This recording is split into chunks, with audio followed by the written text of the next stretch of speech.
And up next, we have a session which will be particularly interesting for sporting directors and clubs. Afterwards, we're going to continue in that mood because we also have a panel dedicated to sporting directors. But now, a session is titled Sporting Directors in Crisis Windows. Radek Moyzrko knows what it means to lead when everything is on fire. This is not a theory, it's a survival. Learn how sporting directors navigate crisis windows with grit and strategy. And please welcome our next speaker for today, Radek Moyzrko. One round of applause for him. Thank you. All right, guys, I'm not going to introduce myself. I have just 20 minutes. If you're interested, you can Google it. You can see what clubs I used to work for, what club I'm working now. In terms of the situation, I joined the club June 1st. So it was only 2 weeks before the first training, 4 weeks before the first day of the camp, where we had a deadline to bring most of the players, and 7 weeks before the first official game. I came from the club who was competing for championship, playing European competition, went down to the second division to the club who historically is big, top fans, but was got relegated, had a bad season in the league. New head coach. I met the new head coach, but I haven't chosen him. So as you sporting directors and guys, you know what does it mean. There's already a challenge. And that's the situation of the team. Okay, so this is, by the way, Australian company.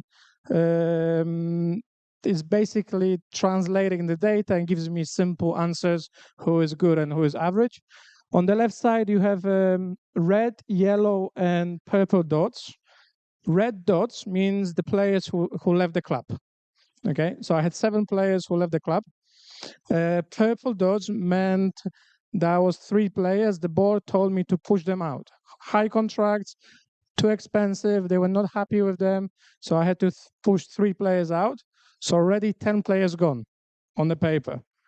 To remind you, I joined June 1st. So that's why it's a crisis window. You don't have a time to prepare for. And I was working in the different level, went down to lower level. And yellow means dots. It means long-term injuries. So more players missing out. On the right side, if you see the colors like green, red, and yellow, it means basically the level how they did. Green means very well. Red means very bad. So if you combine who was missing out, you had quite few players who did reasonably well, despite the fact that team was horrendous comparing to the expectations. So what I had to do, so first of all, I like to analyze. So I wanted to understand the challenge. And so I analyzed the second division in Poland last 10 years. Also, I analyzed 5 leagues, second division, similar level with the similar number of teams and quality. So I wanted to know what's the average age of a team who gets promoted. I wanted to know how many players are used by the coach, and I put the standard of 1,000 minutes in the season. I wanted to know how many foreigners are in the team. I wanted to know how long each player stayed in the club when they got promoted. I wanted to know how long the foreigners were in the country when this team got promoted. So I wanted to set it up some benchmarks, ideas how to recruit. So the first one, for example, average age. The team who gets promoted usually is 1.5 years old and then the average of the league. At least 8 players who had 2,000 minutes in the team who got promoted were at least second year in the clubs, which gives you around 60 games per player. Foreigners, if they were in the club, usually maximum 2 from out of those 8, they were already 2 years in the country. Sometimes dropping off from the higher division, but they got used to it, to the situation. In terms of average age of the new players, it was between 24 to 28. Not really young ones, not really the old ones. So that was the plan. In terms of being organized, we agreed with the coach that he wanted 14 players. I said, I'm not going to do 14 players, no chance. That's going to be chaotic. So said, okay, we need definitely 8, 5 to the starting 11, 3 for rotation. So I said like a benchmark, which players, when can we get? And we said, and I was on the paper, newspapers, making interviews. So also the agents knew I wasn't bluffing. So I said by the camp, so June 29th, we wanted to have at least 5 out of 8. And I also said before the first game, which is July 19th, I want all transfers done. So I was pushing the players, agents, to understand the situation of the transfer window for my club, because too many changes. Also put the pressure on me because I had to do, a good job in terms of that. Getting plan is we decided which positions are the most important, because I will show you later on some positions where we didn't have any players at all. So it was the right back, no right backs at all, no number 9s. Center backs, we only had one, and the other ones we wanted to push out. And I had one really young, talented guy, but the coach really didn't really believe it. So I had to be smart about how I'm going to approach the situation. And in terms of setting the rules, for example, I said to the coach that I will never sign a player if he dislikes, but I also never sign a player if I don't like. Having said that, I told him he has one card, a poker card, we call this. I said, one player per season. If I don't like the player, you can use this card, and we're gonna sign the player as long as he's not a star contract and he's not gonna take the place of the young guy. So I gave him the solution when we discussed, and then also we discuss about certain positions when we're gonna do certain things. So in terms of how we wanted to do, on the left-right side, you have the team. The purple means basically which players we had to sign. And as you can see, the spine of the team wasn't there. So already was a challenge. So from the second one, we agreed on the benchmark. We analyzed that out of those 8 transfers, we're aiming for 6 players to be done domestically. And I'm not talking about Polish or could be a foreigner, as long as he's in the country for at least 2 years.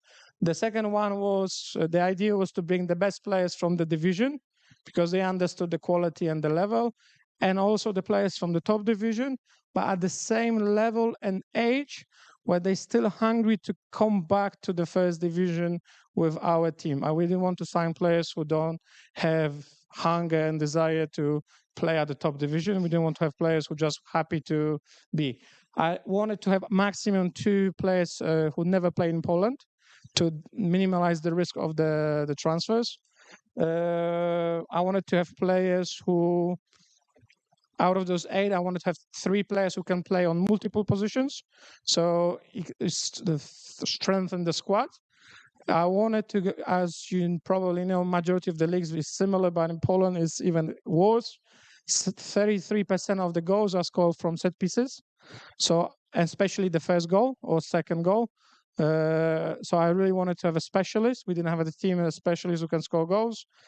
And I wanted to have at least 3 players who can score from set pieces like headers, etc. So that was the plan. 2 out of 8, what does it mean? So I have a scouting department, a small one. So when I joined them, I asked them for a shadow team of the players and their suggestions for positions. So out of those players, we only signed 2 players from that shadow team.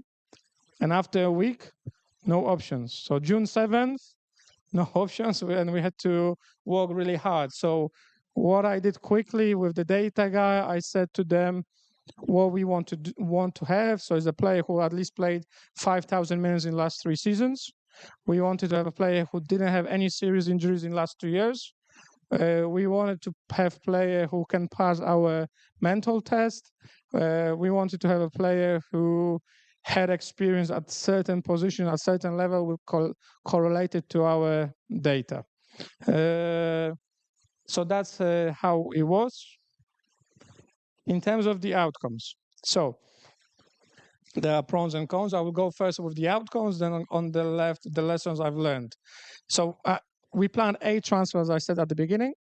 Actually, we ended up with 9 transfers because one of the players wasn't performing well. due to certain factors, not necessarily that was his fault. And the coach was pushing for another transfer, so we made 9. And what I do always in any club I work is I set the KPIs, key performance indicators, how I assess the players. Because it's easy to play. We win the games, transfers are good. If you're losing the games, transfers are bad.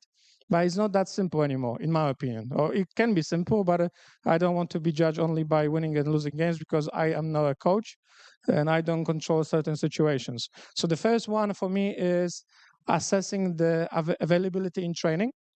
If it's above 90%, it means very good. 95% is top.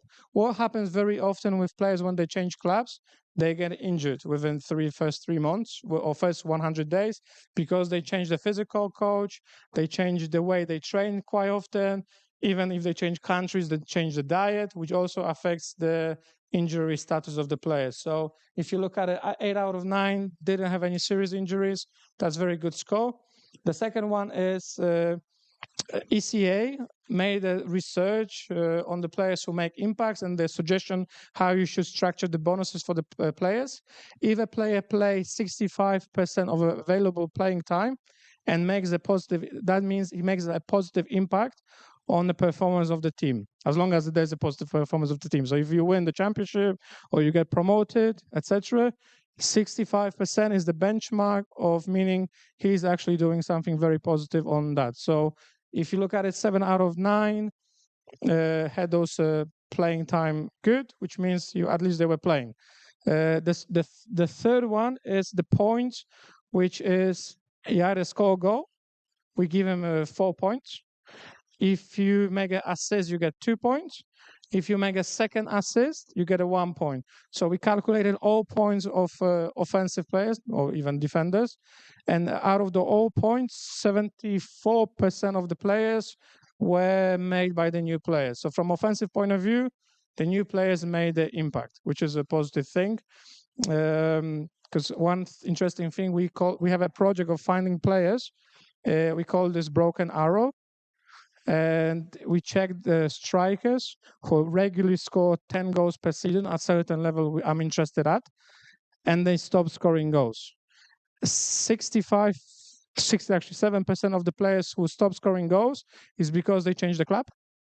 20% is because they got injured, and the rest is the coach was changed in the team. But the biggest factor of strikers not scoring goals is changing the club. So that's why it was very risky to signing two number 9s.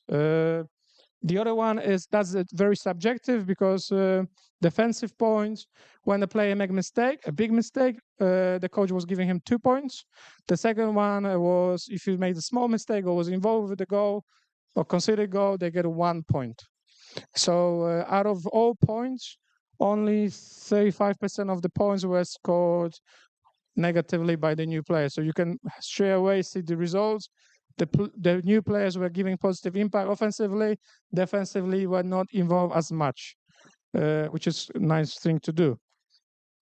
And in terms of the positive data, I use the traits. I correlate them and compare with them with the players in certain positions in the league and how they look like. And 6 out of 9 were positive. Brilliant. But only 26 points in 19 games. Exactly the same number of points as a year ago. And the owner is fantastic, but we only have 26 points. There's various outcomes why. And what my lessons I learned from this is, the first one is very important. The best transfer is to choosing the right coach, especially with this. Okay, on this one I wasn't really involved, but I had to say yes or no, so I said yes. And what I mean the right coach, when you have so many changes, I really believe that the coach has to be, I call this process coach, who can really improve the players, who improves them tactically, technically. But at the same time, when you have 8, 9 players new, you have to build a team in terms of in the changing room, cohesion, they can all work together. That's if you don't have that, you'll be in trouble. And the second one is I joined this project because I wanted to promote players. young ones. We have 3 senior teams in our club. So the idea was to really be a promoting club. But at the same time, as I mentioned at the beginning, the average age is quite high. There's no really young players except one player from the rule, because we have to have one under 21 on the pitch. So you have to use one player. So there's a balance between promoting and making results. Short term is decided to go for winning. But when you don't win, they come back to you, but we also don't promote. So it's a tricky one. I always believe that it's not one thing when it's okay. When you have 26 points in 19 games, where the expectation was at that moment to be like around 38. So that was the expectations. So you can see how many points below. I don't really believe that it's like one thing is the reason why you've messed it up.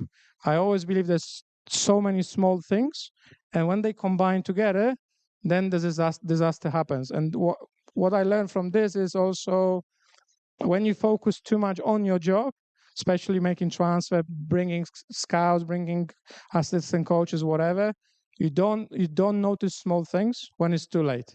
So sometimes it's good to step back and observe and react at the right time. The next one, being close to the key people. If you don't control in a positive way the owners, then sooner than later you don't have a job because there are too many advisors outside, especially when it's a private club. And the biggest lesson for me is do not join the club if you don't have to June 1st, just 2 weeks before the first training.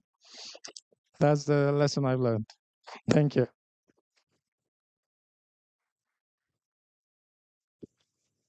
And thank you also, Radek. Do you have any questions for our speaker? Please feel free to raise your hands. We have a question. Nice. Thank you. It was a great presentation because it really like you can feel the hands-on experience and like real-time situations. Also, it's more an appreciation than a question, but I also made a analytical study and published an article called "Why Less is More in Football," and you can really quantify that. Let's say 2 teams with a similar squad quality, the one who has more playing time experience together, even a less quality team with more playing time together can perform much better. So unfortunately, the market is very much incentivized to move players, sign a lot of players. But I'm really happy to see that this was also confirmed. I checked this with, I think, 23 years of data in the Dutch league. So sometimes you really don't have to really, of course, on paper you can see this player is better than that player, but sometimes just keeping that player also makes a difference.